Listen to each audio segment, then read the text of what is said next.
Assalamualaikum warahmatullahi wabarakatuh. Kembali lagi dengan saya.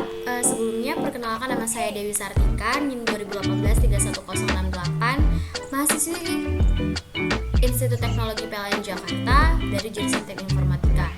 Baiklah, di sini saya berasal dari kelompok 5 dan saya akan menjelaskan bagian dari bab 5, yaitu metodologi pengembangan multimedia.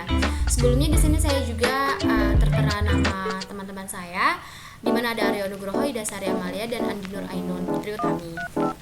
Nah, pada kesempatan kali ini saya akan menjelaskan tentang masalah pengembangan multimedia, yaitu pada bagian A di dalam bab 5 tadi. Langsung saja, sebelumnya saya akan melakukan penjelasan singkat tentang metodologi pengembangan multimedia, di mana bisa dilihat juga sendiri bahwa metodologi dalam pengembangan software atau multimedia itu selalu berkaitan dengan kerangka kerja ataupun framework karena menggunakan pendekatan sistem informasi. Adapun tujuan dari mewujudkan kerangka kerja itu adalah membimbing peneliti dalam mengembangkan software tersebut. Oke, selanjutnya kita masuk ke dalam interesting fact atau fakta sesungguhnya bahwa perangkat keras dan perangkat lunak itu dapat berfungsi sebagai pendidik, di mana program pembelajaran sudah tersedia di dalam perangkat atau wares, ataupun media pembelajaran baik perangkat lunak ataupun perangkat program, atau bisa dikatakan sebagai software, maupun perangkat keras atau perangkat benda, ataupun bisa dikatakan juga dengan hardware. Kemudian perangkat lunak yaitu berupa program yang dirancang agar peserta didik dapat belajar mandiri, sedangkan perangkat keras itu bisa berupa radio, televisi, ataupun yang sangat berkembang, yaitu komputer dengan jaringan internetnya. Mengapa dikatakan komputer dengan jaringan internetnya? Karena bisa dilihat juga bahwa jaringan internet sekarang kan sudah dapat menyebar luas, baik itu dari negara satu maupun ke negara satu lainnya. Itu jadi bisa dikatakan sebagai sangat berkembang dengan komputer menggunakan jaringan internet masing-masing seperti itu.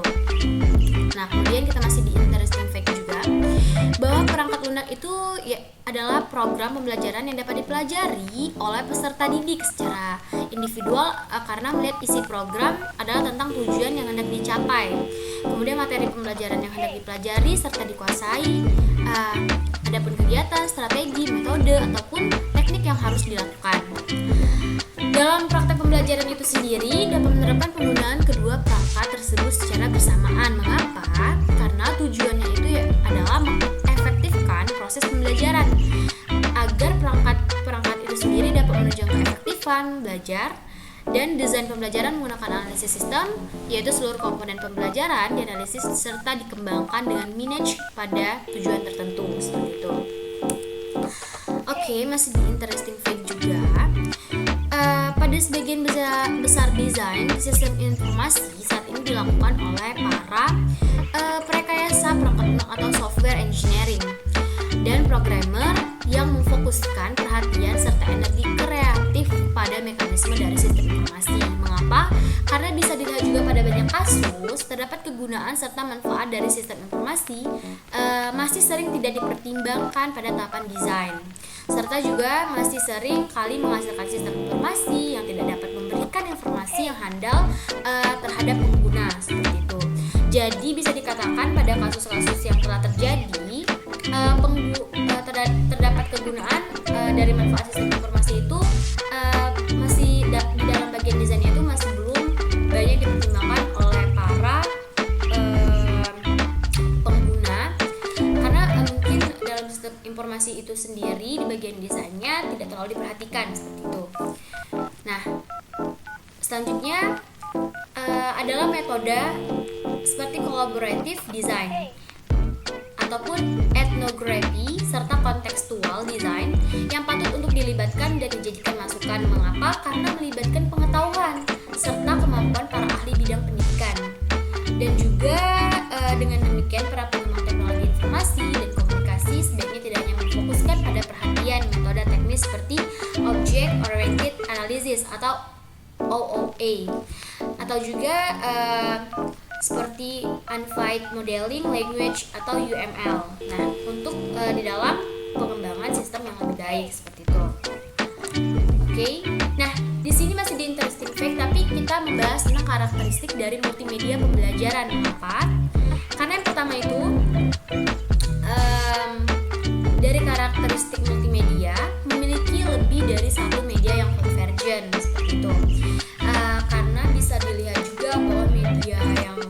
urgent itu kan mungkin dia lebih spesifik seperti itu. Nah, yang kedua karakteristiknya itu adalah bersifat interaktif, di mana memiliki kemampuan mengakomodasi respon pengguna. Nah, kenapa bisa dikatakan bersifat interaktif? Melihat dari apa yang sudah saya jelaskan tadi, bahwa perangkat lunak ataupun perangkat keras itu bisa berupa radio, televisi, komputer dan komputer yang disertai dengan jaringan internet yang sudah sangat menyebar luas atau canggih seperti itu. Jadi dia untuk responnya itu dia sangat interaktif. Responnya itu dari kedua belah pihak.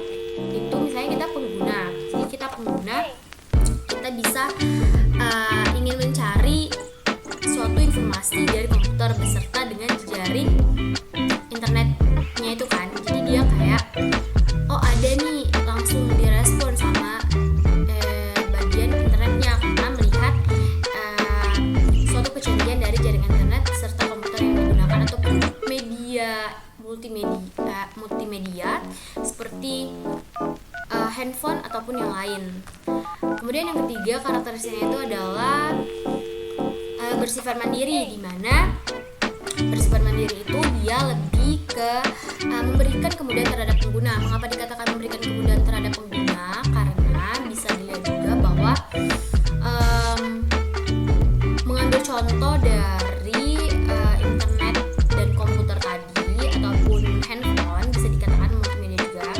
Jadi dia tuh bersifat mandiri untuk memberikan kemudahan terhadap pengguna di dalam menggunakan bagian dari multimedia itu sendiri, baik radio, televisi, handphone ataupun komputer, disertai dengan jaringan internet yang sangat memadai. Dan melihat juga bahwa jaringan internet sekarang kan sudah sangat menyebar luas, jadi kita bisa mencari informasi seputar dari negara yang lain, tentang kabar negara yang lain, ataupun tentang suatu informasi dari multimedia yang ingin kita cari atau kita ketahui seperti itu.